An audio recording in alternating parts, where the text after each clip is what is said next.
Il est difficile d'imaginer une scène plus troublante et mystérieuse que celle où un homme possédé par une légion de démons s'agenouille devant Jésus et proclame « Que me veux-tu, Jésus, fils du Dieu très haut ?» Marc chapitre 5, verset 7. Cet événement surprenant et profondément spirituel soulève des questions fascinantes sur la nature du monde spirituel et sur l'identité divine de Jésus. Pourquoi un démoniaque, un être apparemment soumis aux ténèbres, reconnaît-il immédiatement l'autorité de Jésus? Quel mystère se cache derrière cette reconnaissance divine? Explorons ce récit biblique captivant et plongeons dans les implications spirituelles de cet acte. Dans l'évangile de Marc, chapitre 5, versets 1 à 20, nous voyons Jésus arriver dans la région des Géraséniens. Là, il est accueilli non par une foule de croyants, mais par un homme tourmenté, possédé par de nombreux démons. Cet homme vivait dans les tombes, coupé de la société, complètement soumis à des forces maléfiques. Pourtant, à la vue de Jésus, cet homme se précipite, tombe à genoux et, à travers la voix des démons qui le contrôlent, il crie « Que me veux-tu, Jésus, fils du Dieu très haut ?» Cette reconnaissance immédiate de l'identité de Jésus est saisissante. Dans Marc chapitre 5, versets 6 à 7, il est écrit « Voyant Jésus de loin, il accourut, se prosterna devant lui et cria d'une voix forte « Que me veux-tu, Jésus, fils du Dieu très haut? Je t'en supplie, au nom de Dieu, ne me tourmente pas. » Ce qui rend cet événement particulièrement mystérieux, c'est que cet homme, sous l'emprise des démons, savait exactement qui était Jésus. Alors que même les disciples avaient parfois du mal à comprendre pleinement l'identité de Jésus comme fils de Dieu, les démons, eux, ne semblaient avoir aucun doute. Le théologien Lewis, dans Le problème de la souffrance, note que dans le monde spirituel, les démons reconnaissent la vérité, mais leur nature les empêche de se soumettre véritablement à Dieu.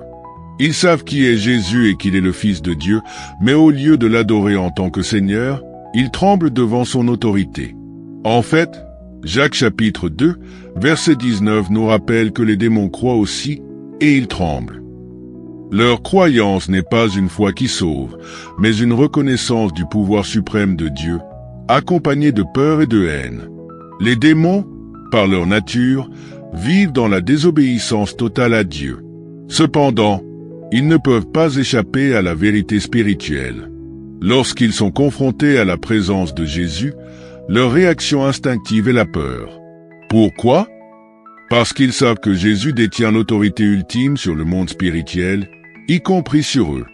Dans Philippiens chapitre 2, versets 10 à 11, il est dit « Afin qu'au nom de Jésus tout genou fléchisse dans les cieux, sur la terre et sous la terre, et que toute langue confesse que Jésus-Christ est Seigneur, à la gloire de Dieu le Père. » Ces versets nous montrent que tout être, qu'il soit céleste ou démoniaque, reconnaît la souveraineté de Jésus.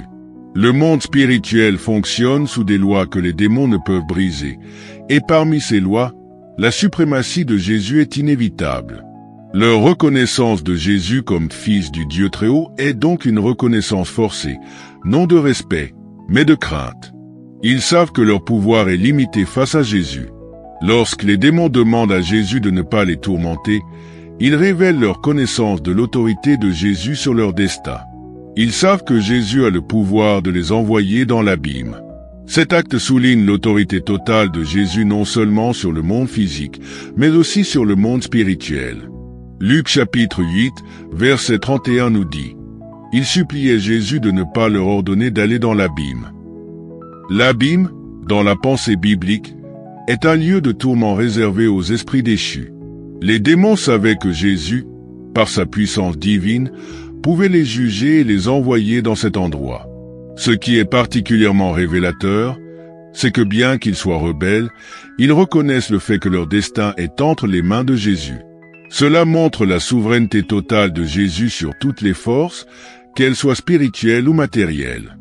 Dans ce miracle, nous voyons que même les forces les plus sombres de l'univers spirituel ne peuvent pas résister à l'autorité de Jésus. Cela nous rappelle la puissance que Jésus détient non seulement pour libérer les âmes captives, mais aussi pour dominer les esprits mauvais. Dans un monde où les forces invisibles jouent souvent un rôle plus grand que ce que l'on peut voir, Jésus se présente comme celui qui domine tout.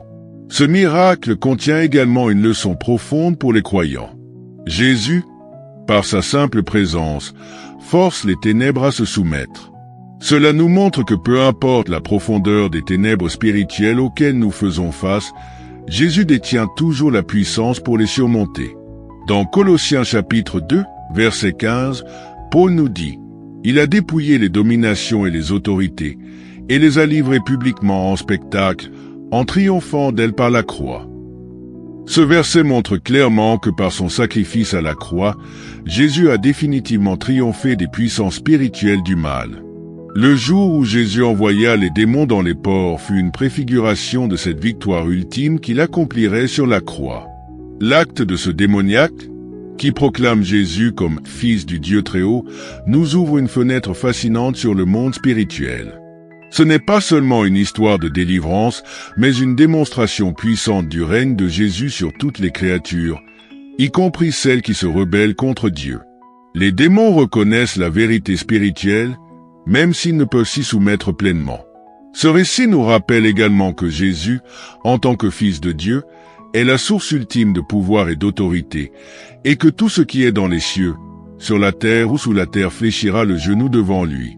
Pour les croyants, c'est un message d'espoir. Avec Jésus, nous ne devons jamais craindre les forces spirituelles qui nous entourent, car il est celui qui les maîtrise et les dompte. Ainsi, le jour où Jésus a envoyé les démons dans les ports n'est pas seulement une manifestation de son pouvoir, mais un rappel éternel que son autorité est incontestable, même dans les recoins les plus sombres du monde spirituel. Ce récit captivant nous pousse à réfléchir sur la puissance de Jésus et sur notre propre relation avec lui. À travers cet acte, nous réalisons que notre foi en Jésus est plus qu'une simple croyance. C'est une clé pour surmonter les ténèbres qui nous entourent. Gardons cela à l'esprit et n'oublions jamais que, peu importe les luttes que nous traversons, Jésus est notre lumière et notre force.